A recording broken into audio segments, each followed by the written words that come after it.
Coach Tim Cone excited na sa bagong big man na madaragdag sa lineup. Balita'y matindi raw ito at maaasahan, especially sa depensa.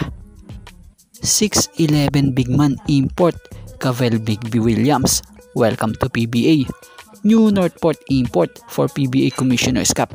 So yan nga ang ating mga tatalakayin. Cavell Bigby Williams, ang isa na namang big man na import na may taas na 6'11" na maglalaro ngayong 49th season ng PBA Commissioner's Cup para sa team nga po ng Northport Batang Pier. Si Bigby Williams NBA undrafted player to taong 2019 pero nakapaglaro naman siya sa NBA Summer League para sa team ng New Orleans Pelicans. Pero umikot ang basketball career niya sa paglalaro sa iba't ibang liga sa iba't ibang bansa. Pero bago ito nakuha ng Northport, huling naglaro ito para sa team ng Al Ahly Tripoli.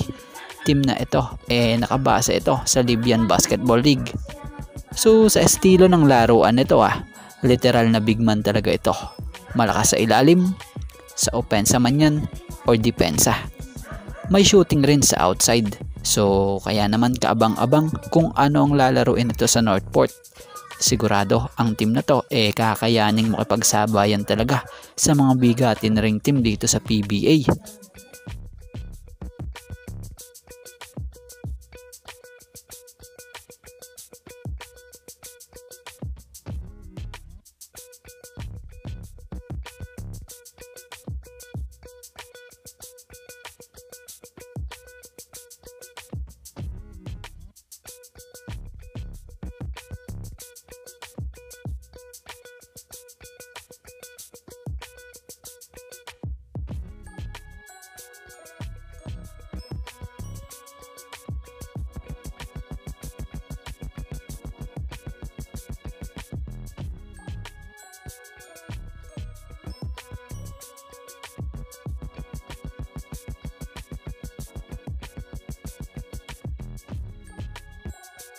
At Coach Tim Cone excited na sa pagdagdag ni AJ Edo sa binuo niyang team para sa Gilas.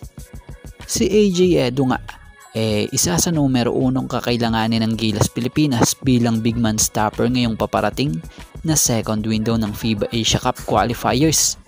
Kaya naman masaya nga itong si Coach Tim Cone sa kanyang pagbabalik, lalo na at ang powerhouse team pa na New Zealand ang isa sa kanilang makakaharap ngayong November. So yan, sa ngayon, eto nga lang po muna ang ating sports pasada, and thank you for watching guys, and God bless everyone.